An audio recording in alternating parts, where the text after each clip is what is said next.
Yes. I know y'all want to know about Kristina. Yeah, so. Coach, just fill us in. I mean, she has an MRI tomorrow, 11:45. We hope to have results tomorrow and have the reading tomorrow, so we know how she's going to proceed. At this stage, we feel like she didn't have the same level of tear that she had previously in her injury in high school. This is the feedback that she's giving to me, and so we're cautiously optimistic, but we're realistic too. Obviously, if it's a tear of a minimal kind, then we're probably looking at a month off the court. If it's more along the lines of what we suspect, then probably out for the year. Bring it back to, second minute of the game, you saw her go down, and to now. I mean, just how difficult is that? I know we all had such high hopes this season, and, holding out hope. Well, we still have high hopes. The fact that the T went down 2 minutes into the game and the team didn't panic, they kept the pedal to the metal, and we had some terrific contributions from a number of players. Obviously, Rachel Clancy was a solid leader for us. Abby Bletcher did a tremendous job on the boards for us, and the team has collectively played well together.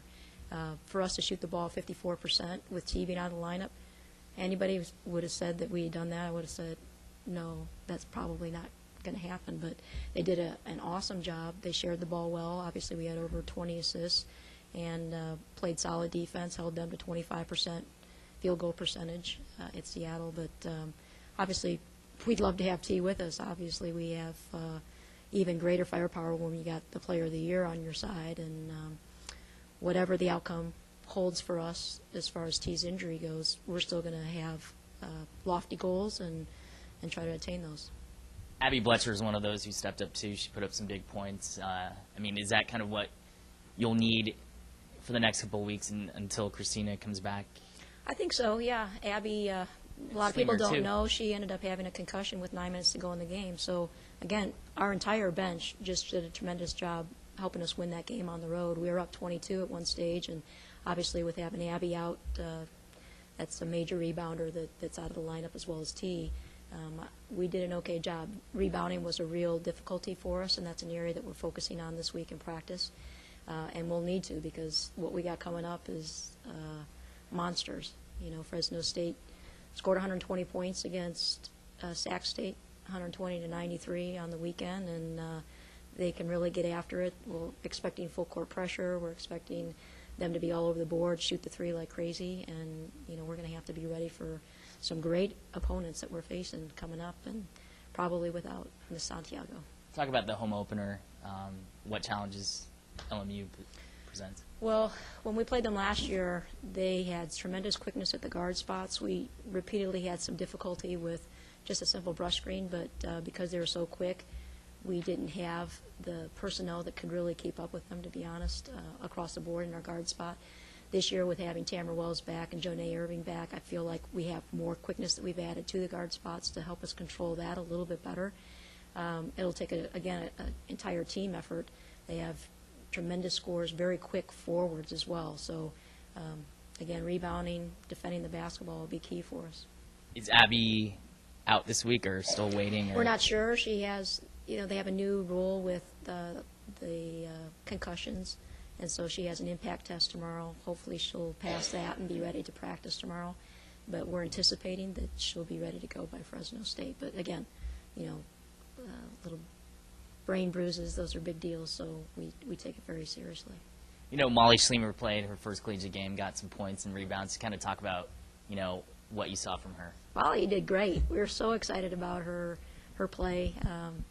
She missed a couple bunnies. I know that she'd rather have back, but she was dominant on the post. Some things that she did defensively were areas that, again, normally you don't see a lot of great conversion from high school to college until maybe the middle of the year. So for her to actually get some of our concepts down and play things well, I thought was a great highlight for our team. She's a big presence in the middle, and she's, especially with T out right now, she's going to get some minutes. They may be little short spurts because most of the teams that we're facing are very up tempo, but she was really solid for us, and we're expecting her to just continue to improve.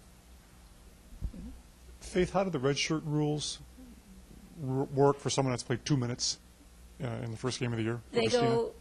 She would actually have quite a bit of room here for redshirt. For women's basketball, you get probably 7 or 8 games under your belt before you have to claim a redshirt year. So she's good as far as that goes for next year, if that's the direction this moves. Can she come back in a month, play a game or two, and still be able to redshirt? Yes. That 7 or 8 games is just kind of a total kind of thing. Well, yes and no. Okay. Yes and no. She would have, it's a percentage of your games, but, they try to go against people spotting somebody for 2 weeks here and then another 2 weeks down the road and then another 2 weeks for the championship level. So in all likelihood, we're going to know tomorrow or the next day about which direction she's going and make plans accordingly. Does Rachel coming back this year kind of soften this blow a little bit? It softens it a huge bit. Just having that kind of leadership and legitimate scoring, like you can count on Rachel for at least 14 a game. That's kind of the same with how T was for us. You could count on pretty much 20 points, and she'll be the same kind of player whenever she is able to come back, whether it's this year or next year. She is that type of aggressive scorer, so she'll still have that, what she can give to the team in the future, wherever that future date lies. Coach, if your worst fears are confirmed tomorrow, how do you guard against the team just having the wind knocked out of their sails and going into a woe is me type of feeling? How do you protect against that from happening? Well, I think that I was really pleased with how they responded. Again, at the Seattle game, to have Santiago down and then to have Fletcher go down before the game, it's been a week or so since we thought that we might get a lot of guard play out of Ariana Elegado, and she's got an MRI tomorrow as well. So somebody who we predicted either starting or getting a ton of minutes for us, she's out as well. Nicole Allison, who we projected to play quite a few minutes for us, tumor in her back and potential meniscus tear as well this last weekend. So we're dealing with a lot of injuries. We had 17 in our squad, and now we've got 13 sort of healthy bodies at the moment.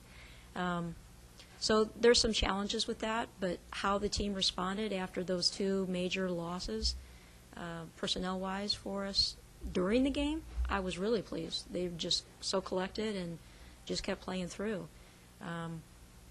Obviously, we're coming up against tougher competition than what we faced on Friday night, so we still have a lot of room for improvement. Everyone's roles are going to continually be changing, I think, as they get more and more reps. We're going to figure out how we need to proceed, and somebody who's used to 6 points a game might need to be 10, 12 points a game. Somebody who was counting on 4 minutes of play is going to maybe be asked to play 20. So it'll be some major challenges for us as we're working things out, but I do believe that their intentions and their spirit and their team unity, if there was a team that could do it, it's this team.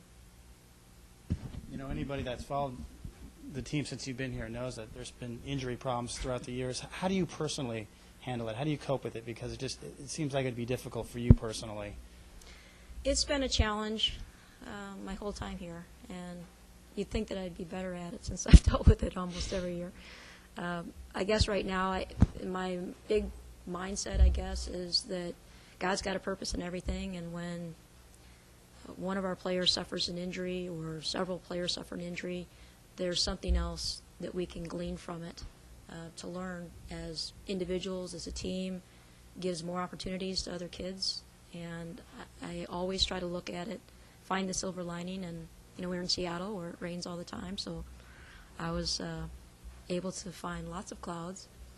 Not a lot of silver linings, but that's really how I choose to look at it. And hopefully athletic directors and the media will be kind in looking at it the same way. But, we're going to give it our best shot, and I still think that we're going to compete for a championship.